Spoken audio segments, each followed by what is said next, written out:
nami pesi mobimba epai na yo yo ndozali mozalisi ya bikelamu nyonso kozanga yo na bombo nanga libebi zala wa ngai yawe o zala wa ngai yawe kolo nami pesi mobimba epai na yo yo ndozali mozalisi ya bikelamu nyonso kozanga yo na bombo nanga libebi zala wa ngai yawe zala wa ngai yawe. Bien-aimé dans le Seigneur, na pesi biso mbote na kombo na Yesu Masia tika kolo apambola papa mama sœur pe frère wazolanda biso na ngonga nyonso kokwaya na video oyo kolo apambola yo loboko na nzambe ezali kona yo bolamu na nzambe etambola na yo nzambo alamusi yo nzambo abateli yo nzambo akomisi okino lelo azosala ete afaire comprendre nga afaire comprendre biso ki atiki biso te eloko décourager ote bien aimé dans le Seigneur nzambe azana yo akosimba yo pa kotambusa yo pa kokomisa yo bisike sengelo koma oye tourisme te na sena moi ozali pe fruit ya plaisir te mais ozali citoyen céleste ou une mission sur cette terre. Vous allez un ambassadeur dans un pays étranger. Tu es là pour jouer ton rôle en tant qu'un ambassadeur en Congo, topé na pays si kozali pour être royaume des cieux et à la peuplée et puis royaume du diable et à la dépeuplée. Kolo apambola yo. Mais bien tenzoto ekoza la koninga na maladie. Ozobelisa papa, maman, mwana. Ozobelisa moi si topo ozobelisa mobali na yo. Tika yo mtoko kwa na video oyo nzamba bikisa wa azobela na kati ya libota na yo loboko na nzambe ezali kolo na ye nzamba sala ete kimia na ye ekota na kati ya libota na yo epi ba nyonso bazana ba problème bazwa biyano na ba problème na bango po ete kolo Yesu ayebana kokumisama bien aimé Jésus-Christ de Nazareth lorsqu'il était sur cette terre eloko bande ko sala ya kobikisa babeli bo bazala en forme, bazala bonne santé, pour ba kotambola pour que nous sala ko propager la bonne nouvelle. C'est-à-dire na tongo tona pokwa tona midio kwa na video oyo kolo papeso makasi na nzoto pour être sango malamu ne ete yama. Même na bisiko kendaka musala, même na bisiko kendaka koteka, même na bisiko kendaka kotambola, na bisika oyo o bima pour que ko luka que le Seigneur te donne de la force à guérir yo complètement pour être bisiko kendaka wana ezana bato o bayebi ete bayeba ye na nzela na yo bien aimé kolo apambola na sengi na mutu nyonso partager émission oyo s'abonner et kozala malamu mingi ezali moko ya évangélisation pozo sala pona kosala ete basusu bayamba Yesu lokwa moko bibikisi na bango basusu balongwa na ignorance baya na kati ya connaissance balongwa na ténèbres baya na lumière alors partager yango et kozala malamu mingi et puis s'abonner kolo akweba kopambola yo ezali moko ya lolenge oko soutenir pe musala oyo et nzambe akozala indifférente vis-à-vis na yo vis-à-vis na libota na yo bien aimé tozolobela mama etem na biso o ezali les trois dimensions du Saint-Esprit les trois dimensions du Saint-Esprit nalobi te que Saint-Esprit azala lolenge misato ya kosala la manière d'opérer ou de faire du Saint-Esprit aza illimité asalaka na balolenge nyonso na baforme nyonso alingi mais tozolobela badimension na ye kati na bomoi na biso kati na bavi na biso na oyo etali le Saint-Esprit sur vous le Saint-Esprit avec vous et le Saint-Esprit en vous alors tolobi sur vous tango ayaka likolo na biso ayaka kosala nini eza bamo oyo tolobaka mpe tozala ngo na kati ya Biblia utilise à tout moment que le Saint-Esprit survenant sur vous. Alors, le Saint-Esprit appelle si nous sommes à coquille, il y a Kolobela, que quand il vient sur nous, il y a rapport au Sala, Nini. Quand il est avec nous, à Salaka, Nini. Et puis, quand il est en nous, à Salaka, Nini. Alors, on a bandé une vidéo pour Nalelo. Zongaka ne bandeli okomona eskato bandaki sur les trois dimensions du Saint-Esprit et puis okobanda oya malembe parce que oyo ezali troisième dimension otozoba le Saint-Esprit en nous et tout ça là qui première partie oyo eza deuxième et puis parler du Saint-Esprit tosukisango awa pour to changer chapitre mususu ya sika tope thématique mususu ya sika alors tozolobela le Saint-Esprit en nous Pourquoi tu as enseigné sur le Saint-Esprit? Parce qu'il est le troisième personne de la divinité. Après, il est le seul, l'unique.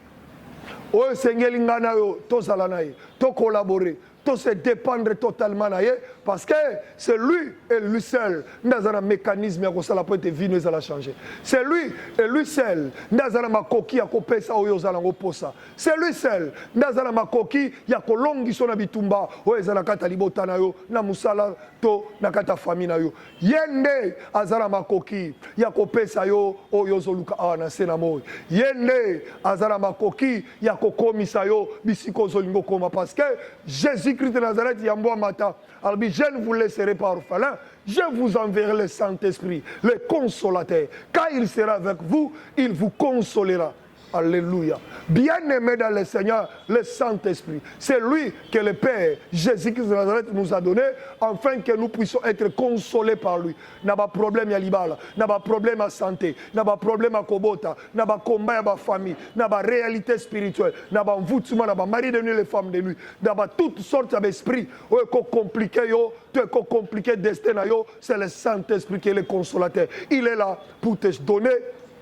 Nouvelle est là, il est là pour la commémorer pépé asika na bomo na yo. C'est pourquoi il faut lingaye, il faut zalanaye, il faut dialoguer naye. En dehors de tout ce qu'il va faire dans notre vie pour réussir sur cette terre, pour accomplir notre mission sur cette terre, bien-aimé dans le Seigneur, c'est lui qui va nous mettre des sceaux. O ba bengi ba caché, bandaka. Yenda ko chabiso yango bilembo pour permettre ngai na yo au jour ya lèvement tomata yende azana makoki ya kosala mokolo lèvement zo salama mabele kanga yote lokola ema mais ozala pepele ya komata parce que azo reconnaître ozali moko ya ba oyo osala ki musala no ndenge sengelaki anase et puis azo reconnaître yo oza citoyen de la terre oza citoyen céleste pour to zonga bisiko utaki parce que la Bible dit en réalité dans l'homme c'est l'esprit. C'est le souffle de Tout-Puissant. C'est-à-dire, après avoir accompli une mission dans les autres charnels, nous retournerons des esprits dans Bisika Touta. Alors pour retourner, il faut que nous ayons le Saint-Esprit. Pourquoi? Parce que le Saint-Esprit, avant d'aller dans les autres côtés, mais le Saint-Esprit habite au niveau de notre esprit parce qu'il va nature moko. Alléluia. C'est pourquoi il te connaît, non pas par rapport à ton apparence, mais il te connaît par rapport à l'esprit et à parce qu'il est dans la nature. Bien-aimé dans le Seigneur, les trois dimensions du Saint-Esprit et le Saint-Esprit en nous. Pourquoi le Saint-Esprit en nous et puis pourquoi il faut Saint-Esprit à Zalakat Nabiso? Alors, bisika tosukaki osika tozoloba que le Saint-Esprit en nous, tolobaki la présence du Saint-Esprit dans le corps du croyant. Yaliboso Ezali, il lui donne la victoire sur la chair. C'est-à-dire, le Saint-Esprit qui habite en nous, na kati na biso. Musala salaka na kati na biso, Ezali yakopesa biso. Victoire na wetali bitumba ya nzoto. Alongisaka biso na ba combat de la chair. Le rôle du Saint-Esprit dans la vie à moto, c'est de nous donner la victoire à ce qui concerne la faiblesse de la chair. Alors, Tolobaki, et dans Galates chapitre 5, verset 16 à 17. So tangi kuna bazoe sabiso babi molimo azana biloko na o alingaka zoto pe azana biloko ne o alingaka mais Bible zoloba batambola kesika moko tepe bayoka na kate parce que molimo azana oyaye zoto pe azana oyaye. Bien-aimé dans le Seigneur. Alors le Saint-Esprit, quand il habite à nous, azo sala biso tolonga, bitumba, oeza lié na musuni tope na nzoto. Yami bale tolobaki, le Saint-Esprit, il forme les croyants en lui donnant les caractères chrétiens. C'est-à-dire, Saint-Esprit katina biso. Kolandisa mana, Actes des Apôtres, chapitre 1, verset 8. Mais vous recevez une puissance, le Saint-Esprit survenant sur vous. Quand il vient en nous, c'est de nous donner ou de nous former en nous donnant le caractère chrétien. Pourquoi Saint-Esprit nakati na biso ayaka kopesa biso caractère chrétien? Asala kayango pointe kombo ya mobala libala. Pointe kombo ya Yesu Masia eyo kisama sonite na miso ya bato au moment où bazo kanisa to bayebi ke yo yamba Yesu comme obobix na yo. C'est ce que le Saint-Esprit fait. Azo formé biso pour être to comme un caractère chrétien. Bien-aimé, bayebaka chrétienté par rapport à habillement. Bayebaka chrétienté par rapport ya ndenga te yaka. Bayebaka chrétienté par rapport ya koyemba soka telema zoyemba batu basimba mi bazokwea babi non opena za chrétien te yango te ndezo la samta za chrétien bayebaka chrétienté so po pesa ka batine po pesa ka offrande po pesa ka action de grâce lukuta parce que les occultistes pe basala kango les francs-maçons basala kango ba sorcier ba pesa ka pe badim ayaka pe église mazandoki api adim api offrande asa pe ba semence azo saba makambe be na kata église yango te ndezo la sa chrétien. On ne reconnaît pas un bon chrétien ou un chrétien par rapport ya lolenge ya ye ya kolakisa manaka te église.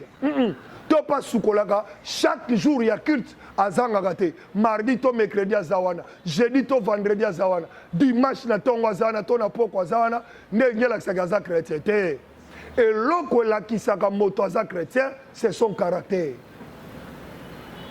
C'est pourquoi le Saint-Esprit, quand il a biso, azo sala musala oyo, ya kola kisa et pas inabato, que nous sommes vraiment des chrétiens. Alors, pour être mouton la convaincu que vous êtes chrétiens, ils ont pas qu'église te topotei. Ils ont parce que azo sala convaincu la chrétienté na yo par rapport ya lolenge na yo ya kozala. Ya caractère na yo. Parce que okoki kozala motei te okoki kozala moyembi te mokoki pe kobongolisa bato mitema bayepa Yesu par rapport ya etamboli na yo to bizaleli na yo bato ebele balanda Nzambe à cause ya bizaleli ya mutu moko influencer ye yo te obongola motema me bizaleli mabe. Saint-Esprit kat na biso azo sala bongo po ete kombo ya Yesu yokusamaka soni te parce que ayebi bayebi yo te yaka ayebi ke bayebi oyembaka okendaka église alors azo sala en sorte que ozala formé po ete okoma na caractère ya malamu po soki babandi kofinga yo kombo ya Yesu ekofingama ya omonaka la plupart ya bato babaso pasteur mo asali kam babitala bapasteur baaventurier c'est-à-dire bafingisi Jésus-Christ. Tope pasteur wana, frère wana, sœur wana, ayoki si kombo ya Yesu soni. Or, kombo ya Yesu, epesa meli biso po epesa biso lobiko, epesa meli biso po epesa biso sonité. C'est pourquoi le Saint-Esprit travaille en nous pour changer caractère na biso, pour kombo ya mobile libala, et oksamaka sonité na bato bazo prétendre kobenga baba chrétien, et qui ne le sont pas par rapport à leur caractère. Le Saint-Esprit en nous. Il nous forme pour nous donner un caractère chrétien.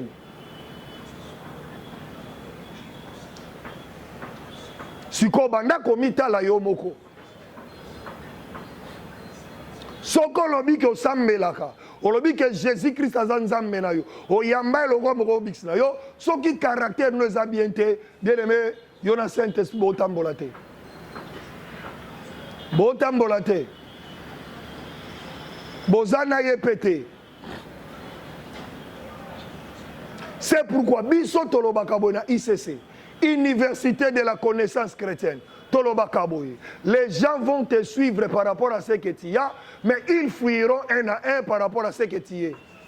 Pourquoi? Parce que ce que tu as et ce que tu es clip plus fort par rapport à ce que tu as. Oyo zali e ganga ga makasi kolega oyo zanango yango mona ka mutu muso akoza na bomengo me batu bayaka te parce que azala maloba mabe mutu muso azana mbongo me batu bayaka kosenga ete parce que a ridiculiser ka batu ana ba comportement ya salite kokoma na biloko ezali kobenda batu te okokoma na biloko mais so za na caractère mabe batu bakoya te. Andimi ali lipa ya kokauka maye pas impoli aye pas muto za na respecter aye pas muto bi ko respecter ko valoriser batu te na munoko ne mabe na mafinga na ko ridiculiser batu mais aye ko wela musuni kuna oyate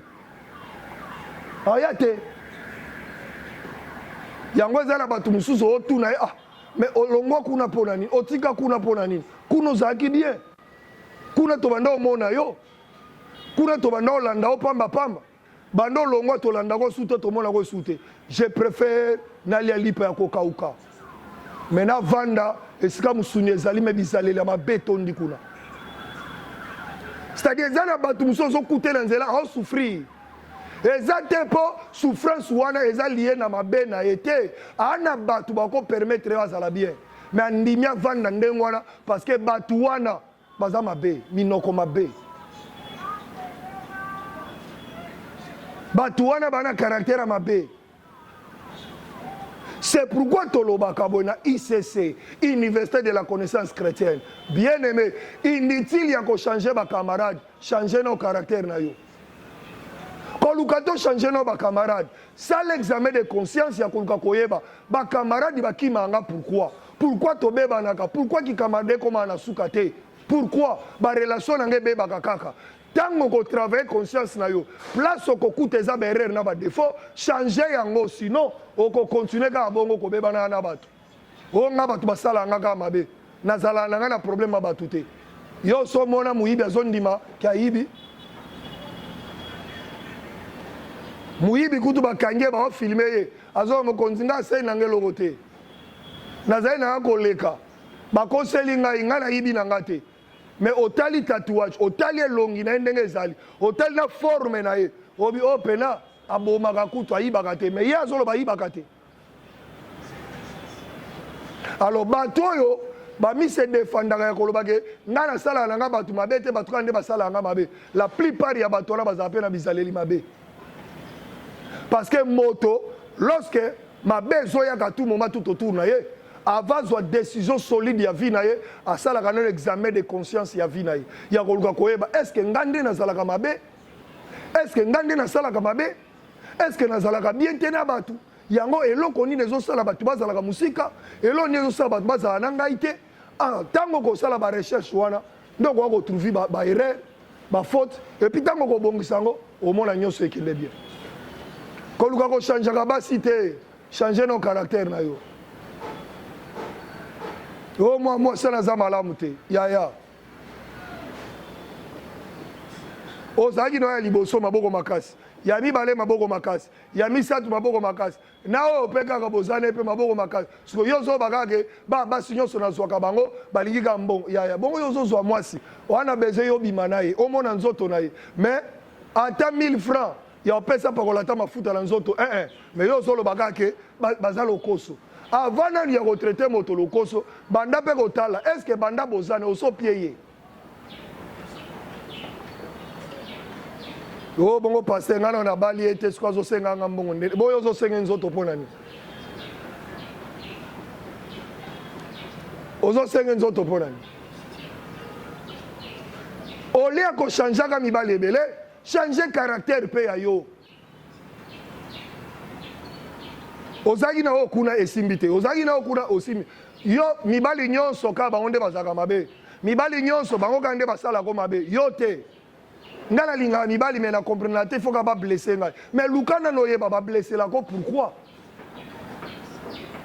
c'est-à-dire il faut d'abord changer le caractère. C'est pourquoi le Saint-Esprit, en nous connaissant et connaissant nos faiblesses, azakati na biso pona ko équiper biso na domaine wana. C'est pourquoi un bon chrétien ou un bon croyant aza obligé ya ko se dépendre totalement avec le Saint-Esprit pour que le Saint-Esprit va travailler katinaye. Réussite ya apôtre ezalaki lié parce qu'il dépendait totalement du Saint-Esprit. Et loko nyonso basala na vie na bango ezali au Saint-Esprit c'est bango basala.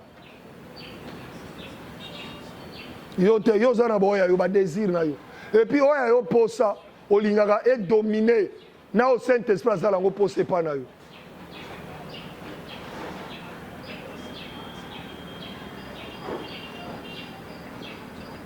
Yamisato. Le Saint-Esprit, ils aident les croyants dans la faiblesse. Romains chapitre 8, verset 26. Le Saint-Esprit aide les croyants dans leur faiblesse. La faiblesse dont on parle ici, c'est la faiblesse qui est en zototé. Parce qu'il y a ce qui concerne de la chair, on est bandeli. Mais awa, il y a la faiblesse, ya kozanga lolenge ya koyeba koloba to ya kosambela. Saint-Esprit aidaka pe ba croyant na yango.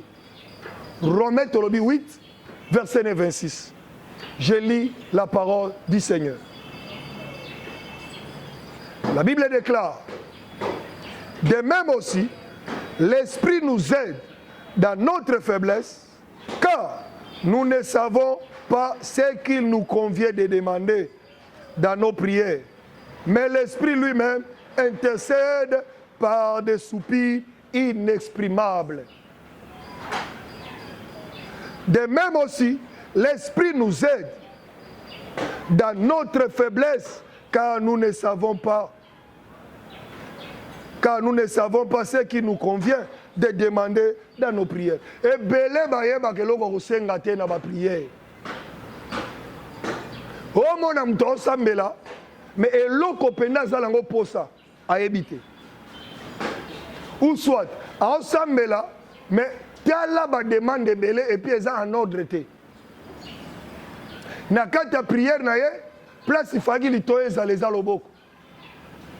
Place esika loboko ezalaki ezala eza lino. Place lino efalaki ezala ya tiango misapi. Place misapi efalaki ezala ya tie suki. Place suki efalaki ezala ya tiango lolemo. C'est-à-dire, après la souka langa zoba nzambe yo moko yebi. Déjà prière no eza déjà monstre. Et bon, nzamba yeba ayebi monstre ya prière osali ou bien yeba nini. C'est-à-dire, le Saint-Esprit, il est en nous pour nous aider biso na lolenge oyo. C'est-à-dire, lorsque moto azui mokano ya kofukama pour na kosambela, Saint-Esprit azakati na biso pour na kosala ete asunga biso na kozanga koyeba lolenge ya malamu ya koloba epai na nzambe po tozwa biyano na libondeli na biso. Il nous connaît. Il est à notre intérieur. Il sait ce que nous avons besoin au niveau de notre pensée, au niveau de notre cœur. Il connaît ce que nous avons. Yango moni batu musu babondelaga na effet d'émotion. Ba musu babondelaga na effet ba stress. Ba musu azo prier par rapport à souci.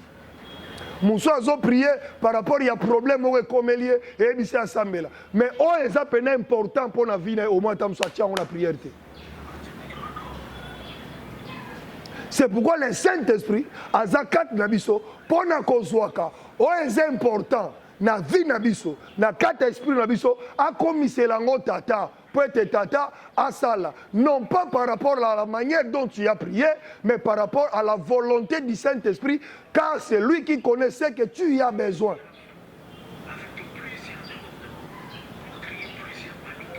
C'est-à-dire motomso akovanda au Saint-Esprit ayebi na kati na ye ezake il faut likabona ye epela. C'est-à-dire azana na droit ya kosenga bala te azana na droit ya koyebisa nzambe mafuta na we sopa likolo na ngai oyo chakati na lokola badon esala siko komona mutu wana tangu ya vani abando bondela zambe pesanga libala molimo santo kotika ngai te papa pesanga libala papa pesanga libala au moment ya zosenga libala soki aza en communion avec le Saint-Esprit par la prière le Saint-Esprit prendra cette parole quand il va aller avec ça chez le Père akokomisango si je no libala te akokomisango kuna mususu parce que c'est lui qui te connaît. Il te connaît plus que toi. C'est-à-dire akoyebisa papa bi papa moi soto mwambalo eloko ensenga eza yango te oyo eza kati na ye eza nde oyo eza oyo eza oyo. C'est pourquoi si tu n'as pas le Saint-Esprit ou tu ne te communiques pas avec lui, tu n'es pas en communion avec le Saint-Esprit, c'est un danger. C'est très dangereux. Pour réussir, pour accomplir une mission sur cette terre, c'est un problème. Parce que les gens comme ça, sengaga, ozo bondela, ozo ebisa lango nzambe, mais yango tende nzamba zalango besoin. Yango petende nzamba zolinga sala. Ndo mo mtozo bana sambeli mingi pona likambo na zolango solution tenatika. Est-ce que likambo zo sambele la wana? Ezo balana na oyo Saint-Esprit ayebi ke na kati no eza yango te. Parce que nzambe aza wana pona kosela biso oyo eza posa na biso. Et pour ça, ils ont dépendre de au moment où le Saint-Esprit a kotikati na yo. Au moment où le Saint-Esprit a commis une autre fan de l'eau na ye, tous tes besoins, et c'est sous yayote, au commando ça là besoin au Saint-Esprit à zanango pour ça. Alors tout ce que tu vas faire par rapport à ce que le Saint-Esprit a comme besoin na vie na yo, yangonde comme ma destinée na yo, ton destin na yo, et comme si sengeli, yangonde ko ça là au récit à nasser.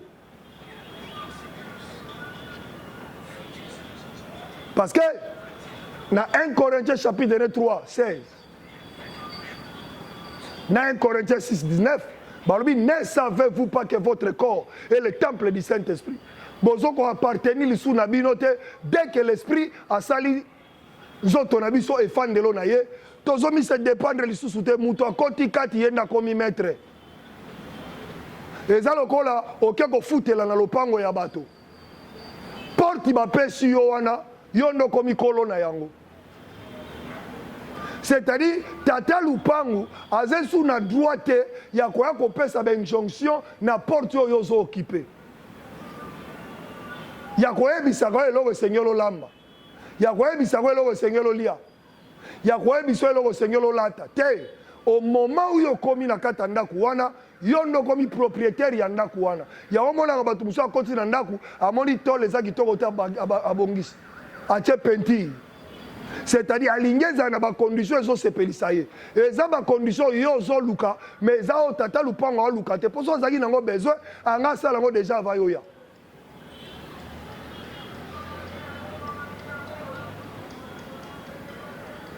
Okoki ko somba mabele.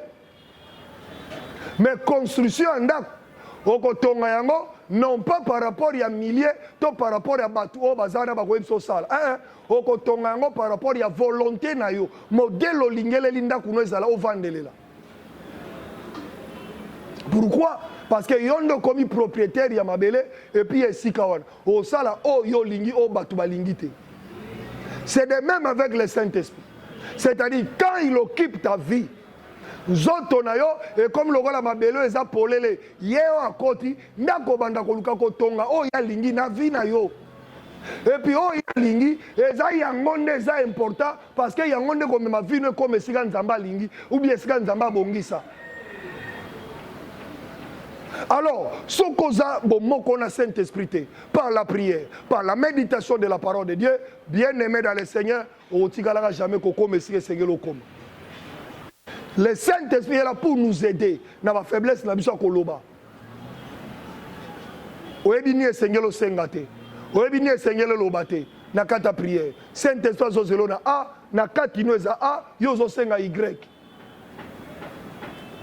Na kati noeza b yo zo senga w. Na kati noeza c yo zo senga z. Et puis, on contélise du wana ba gêne. On peut se les mona ba semence. On peut se na ba action de grâce. Na simango zo ba na semer trop l'église. Na mo ndé pasteur azan onction te. Te.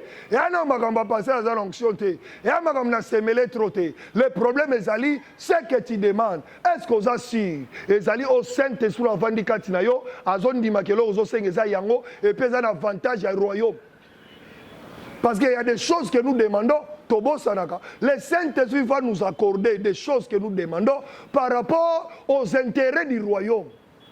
Parce que en recevant Jésus comme Seigneur et Sauveur, aux sous-citoyens terrestres ou comme citoyen céleste, c'est-à-dire tu dépends du royaume du ciel ou du royaume céleste. Donc comme il dépendre de l'icolo, un ambassadeur a salaka kolandisa mana volonté na été na pays accueilli. Un ambassadeur a travaillé à complicité de son pays d'origine. C'est-à-dire les injonctions et où ta na mboka na ye. A ko sala na mboka ya batu te selon ye. Il faut ba yebisa le Seigneur la sala na pays d'origine na ye. C'est-à-dire quand le Saint-Esprit entre en nous directement au quoi agir sous ses loyautés. C'est la volonté, c'est le Saint-Esprit qui va commencer à agir. Et la manière dont le Saint-Esprit va agir en toi, et qu'on peut sa récite la vie, et puis impacter, et puis qui va apprendre la scène à moi. C'est pourquoi il faut dépendre totalement du Saint-Esprit. Parce qu'il va nous aider. Il va t'aider à réaliser les buts pour lesquels Oyana Senamoy. Le Saint-Esprit en nous. À quoi aider yo? Tant yo zolo babé, ya zolo ba papa, et lo zolo ba nezabete, zandese. Tant yo zolo ba Y, abi papa, na kati na e, azana Y ite, na kati na ngala zomo na ndepe. Tant yo zolo ba ita voyage, et lo ezakati na minito, ezando commissaire munene, o mema elikolo, et lo ezakati na minito, ezando changer identité na ye. C'est ce que le Saint-Esprit fait. Na ba moment ya prière auto priaka akomisa ke logo esengele zala na vie na yo na ndenge ya malamu koleka ta oyo moko zai koloba ou besoin okanisa parce que beaucoup plus to priaka selon ba besoin na biso selon ba désir na biso sans tenir compte que nous ne dépendons plus na ba vie na biso mais to comme qu'on se dépend na mutu aza maître azu possession nous autres na biso qui est le Saint-Esprit le Paraclétos le Dieu de maintenant. Bien-aimé, le Saint-Esprit en nous, quand il est en nous, il y a 4. Le Saint-Esprit, il purifie et il sanctifie les croyants par la prière et par les Écritures. C'est-à-dire, le Saint-Esprit en nous, azosa musala o yako petola, yako bulisa, nanzela lo sambo pe nanzela ya makomi to pe ya Biblia ya méditation ya parole de Dieu.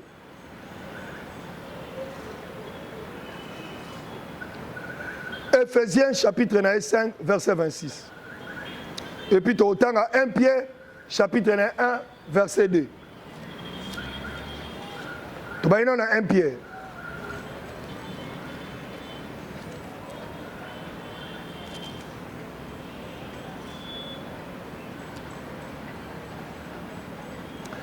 Pierre chapitre 1 premier verset 2 totangi na kombo na Jésus Christ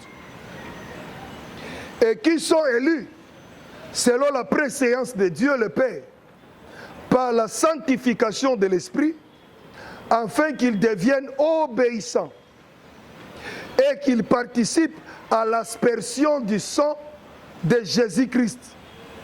Que la grâce et la paix vous soient multipliés. Et qui sont élus selon la préséance de Dieu le Père. Ba oyo ba ponama kolandisa mana mabongisi ya nzambe oyo azatata na biso. Par la sanctification de l'esprit. C'est-à-dire bazole kisama na nzela ya bobulisami to bobulisami na nzela ya molimo mosantu. Et qu'ils deviennent obéissants.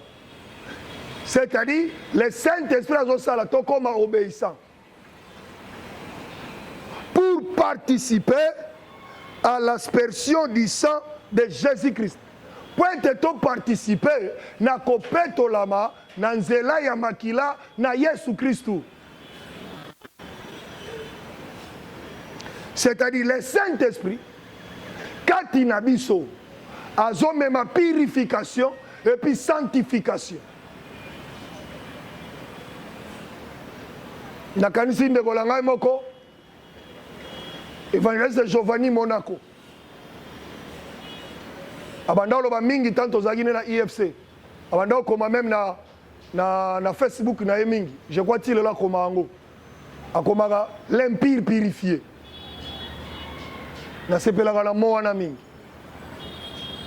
soka combien au la souka ezalokola signature na komi l'empire purifié. C'est-à-dire musala Saint-Esprit salaka yango wana. Ya ko rendre biso pi, c'est-à-dire avandi kati na biso na banzoto eza impie, poete a présenter ka biso e patata ke toza pi, toza peto. Alors ça la magandenge nini? Le Saint-Esprit quand il est en nous, et puis ozo vivre na kata vie à prière, ozo vivre na kata méditation ya parole de Dieu, le Saint-Esprit au niveau de ta prière a présenté yo et pas ya papa qui aux ali motomalam otambolaka bien aux obéissants et puis le Saint-Esprit par la méditation de la parole de Dieu ils ont même maillot na obéissance pour ya ko participer na kobulisama na makila na Yesu pour être kimia ezana bomo ina yo na nzela Yesu Christ. Bien-aimé, c'est pourquoi il faut aimer le Saint-Esprit, le Paraclétos, le Dieu de maintenant. Il faut qu'on l'ingaye. Motomoko bien, ndetolobaka na langage chinois. Motomoko bien. Motomoko ya kosalele confiance.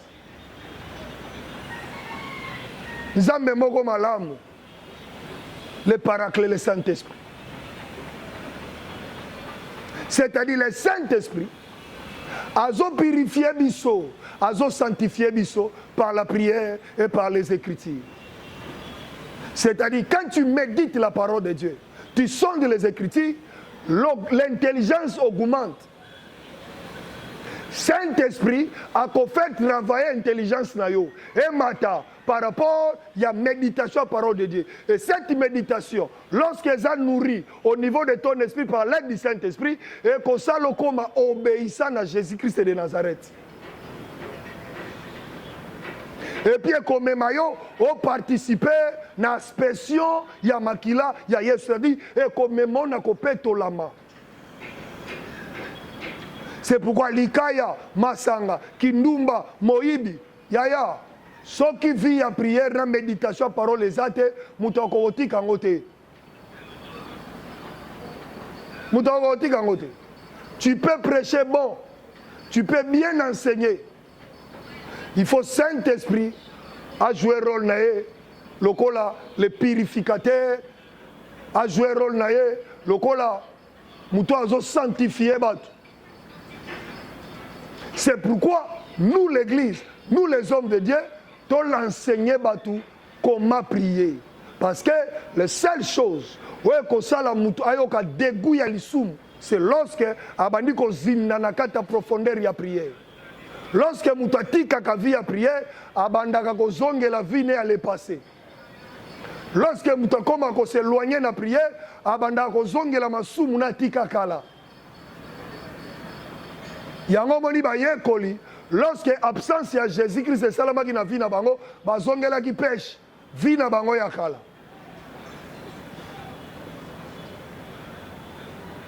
C'est pourquoi vie à prière et ça la ka dégoût na mutu na kata lisumu parce que conscience na ye ebandoza la tranquillité vis-à-vis eloko ya salaka alors qu'on soit décision par la prière ya otikango yango mo na lobaka onga na za ya Yesu na yamba eloko boobix na bongola motema oui tondimi mais masango melaka biso pekisiote to biso peteke mela mais si vraiment le Saint-Esprit habite en toi il est en toi ce qui a solo Saint-Esprit dans la kati na yo asepelaka na masango melaka asepelaka na ba veo melaka na ba version bimiselaka biso pour convaincre biso tondima est-ce que asepelaka soka asepelaka gloire à Dieu continue mela soka asepelaka to zo mela yango alors okutana na nzela yolobi Saint-Esprit za kati na oza ya nzambe est-ce que ba boîte okotaka Saint-Esprit mtoyebisa kokota ou bien yondo memaka Saint-Esprit kuna parce que ça différent ya bato Saint-Esprit azotambusa na bato bazwa Saint-Esprit batambusaka Saint-Esprit bato batambusamaka na Saint-Esprit neza bato bazwa impacté et puis bako réussir na mission na bango puis bakota lola mais bato balingaka Saint-Esprit babenda Saint-Esprit batambola selo bango Saint-Esprit akoya akotambola selo yo moko échoué et puis okota lola te parce que on se dépenda ki na yete se dépenda ki na yete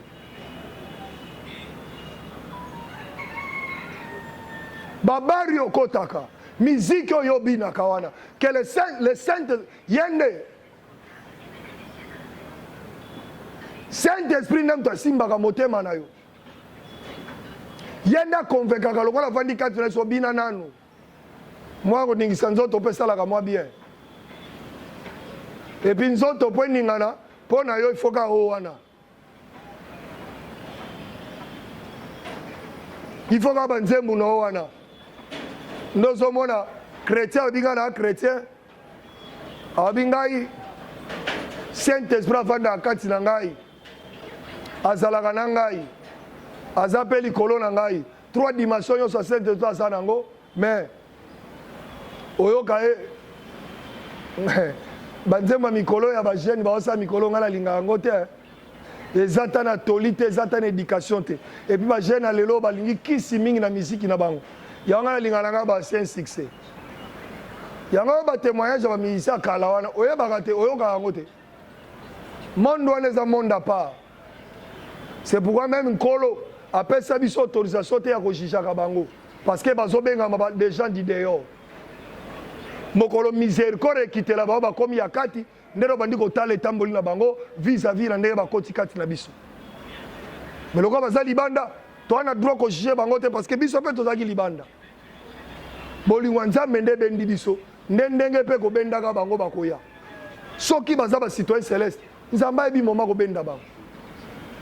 Mais na vie o baza nango libanda muta kosote molili ezakuna. Et ba kota kisi ba sacrifice makase salema.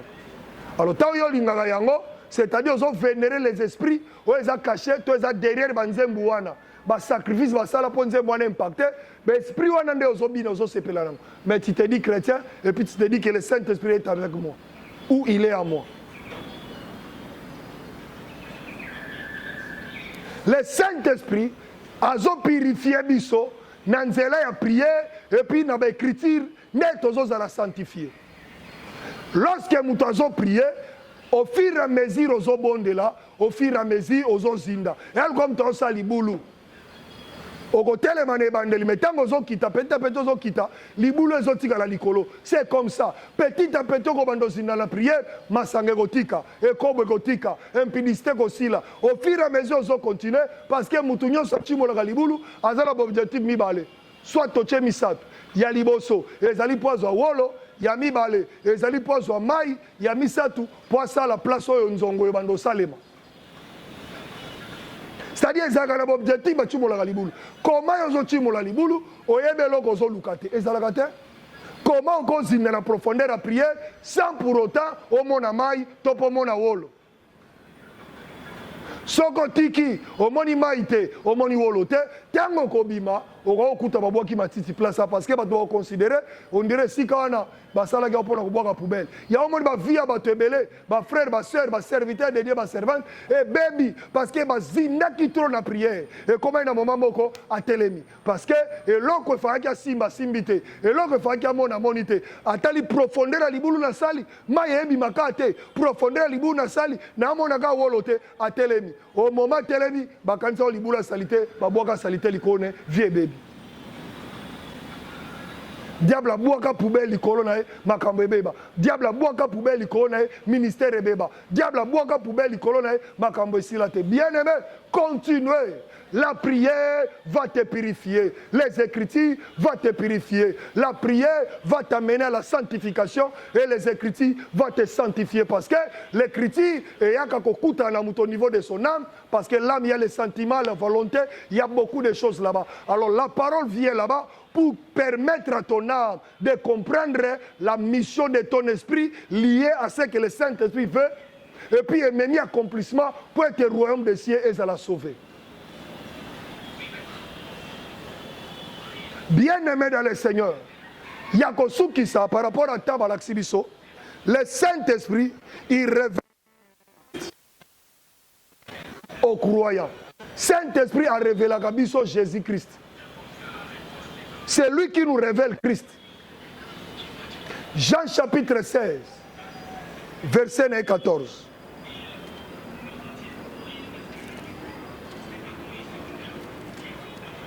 Jean 16, 14. La Bible dit, il me glorifiera parce qu'il prendra de ce qui est à moi et vous l'annoncera. Tout ce qui est le Père a est à moi. C'est pourquoi je dis qu'il prendra de ce qui est à moi et qu'il vous l'annoncera. C'est-à-dire, le Saint-Esprit Katinabiso, il est là pour nous révéler qui est Christ. C'est-à-dire, si le Saint-Esprit est en nous, Moussala Zosala, il y a qu'on permettre tout croyant à Yeba, Christ Azanani. Yango Jésus a dit à cause de nous sur les panangai à quoi quoi sabino c'est-à-dire à quoi quoi sabino nini on nazali et puis nini on nazala ngo besoin en d'autres termes Jésus zolinga koloba c'est lui qui me connaît très bien c'est le Saint-Esprit.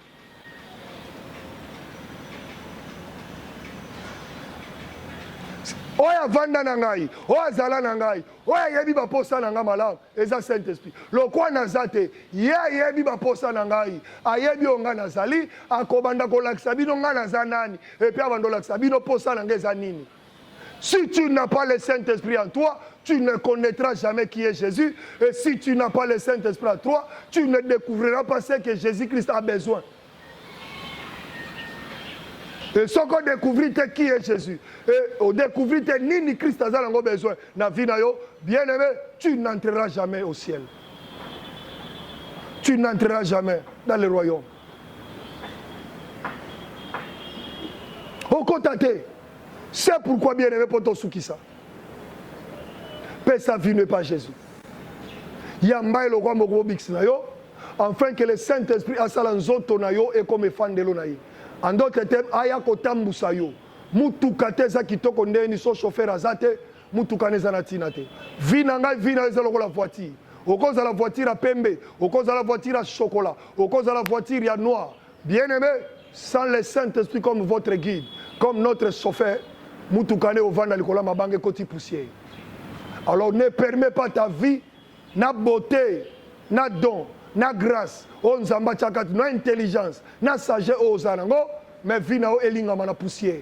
Pourquoi? Parce que conducteur azate, ou un bon chauffeur et autant mousso la banzela malam, mais si que sengeli pour oyo que lengi ya mokili pe lengi ya vie. Ne permet pas. Nous autres la tamana ba poussière. Et la tamana salité. Na nyonso yoza. Ndengo telemaka na kitalatala. Ndengo mitalaka. Qualité nyonso nzamba tchekati na yo, tchana mutu na yo. Sans le guide, le Saint-Esprit, comme chauffeur na vie na yo, au réussir. Au comme si le Seigneur le combattait. C'est-à-dire le Saint-Esprit est là pour nous révéler qui est Jésus. Yango tolobaki na 2 Corinthiens chapitre 5 verset 16, to sukisi awa. Balobi na biso. Ainsi dès maintenant, nous ne connaissons personne selon la chair. Et si nous avons connu Christ selon la chair, maintenant, nous ne le connaissons plus de cette manière. En d'autres termes, pour conclure, le Saint-Esprit est là pour nous révéler qui il est. Alors, en cherchant à découvrir qui est le Saint-Esprit réellement dans ma vie, tu découvriras que le Saint-Esprit, c'est lui, Jésus-Christ de Nazareth. Mais sous une autre forme. Si Christ avait dit que naye pona ko sauver biso, mais na suka lobi na kei, na otika bino bitikete na otinda no mosungi, na otinda no d'autres termes papa mususu. Alors Jésus-Christ aya lokola papa, azo jouer rôle ya papa, na forme ya bo papa, mais na nzoto aya ka na ngote na nzoto mususu. Alors Saint-Esprit azawana pona ko kamba biso lolenge Christ alingaka kamba biso na bonzoto na ye, mais Saint-Esprit azo kamba biso na lolenge ya Christ mais na nzoto to na forme mususu. Même rôle que Christ abande ko sala na nzoto, même rôle que le Saint-Esprit azo sala ngome na forme ya nzoto mususu. C'est-à-dire, souci à Saint-Esprit, et ali tonzina na profondeur ya ye, ya koluka koyeba ye, ya koluka ko comprendre ba posa na ye, ya koluka ko découvrir azanani. En cherchant à le sonder, na kata prière, na kata méditation, on ko découvrir que ozana bonne voie, c'est-à-dire ozola nzela à Jésus-Christ de Nazareth parce que c'est lui le paraclet, c'est lui le Saint-Esprit. Tika kolo apambola biso. Bien-aimé, pour notre thème, il y a les 3 dimensions du Saint-Esprit sur vous, avec vous et en nous, to clôturer. Que Nzambe ya lola atikala nzambe ya moko na moko. Tika Saint-Esprit azala na 3 dimensions o na vie na yo, na mombongo na yo, na santé na yo, na misala na yo, na ndaku na yo, na vie ya bana na yo, na mobali noto na mwasi na yo. Les 3 dimensions que nous avons parlé, nous avons prêché de long et à large, et ça accomplit na vie na yo. Que le Saint-Esprit atambola na ba dimension misato wana. Ozala oyo okoleka inapersiste si cette terre, et puis ozala oyo okotika ba print awana sena mo et na suka na yango le jour ya lèvement au mata au kende, et puis le jour de jugement dernier au vanda bisika o esengelo vanda.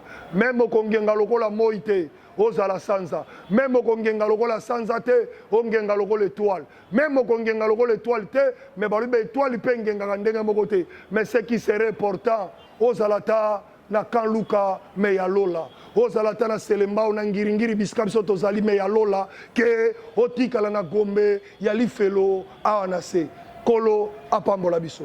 Tika kimia nzambe eza na mabota ya moko na moko, kimia papa etambola na bino.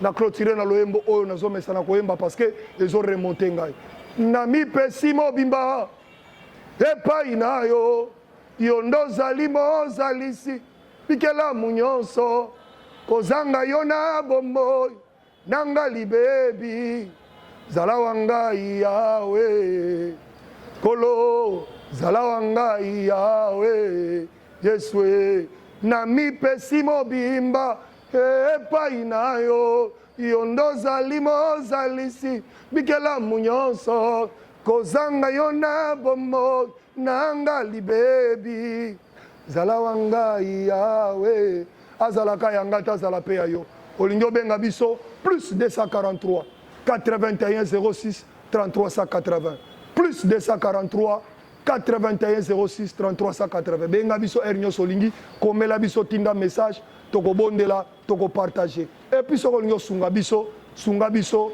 kola kopambola soutenir musala oyo kola kopambola yo toza na programme na biso ya orphelinat tokionotala bango la décembre bandade ya préparer bilamba baketch basapatu baloso semoule tinda mbongo to bandade ya kosomba kobomba ou bien se préparer déjà na économie na yo et puis tant tokoma na décembre otindeli biso biloko tokendo visiter ba orphelin kolo apambola biso tomonani mbala sima na sujet ya sika. Bye bye.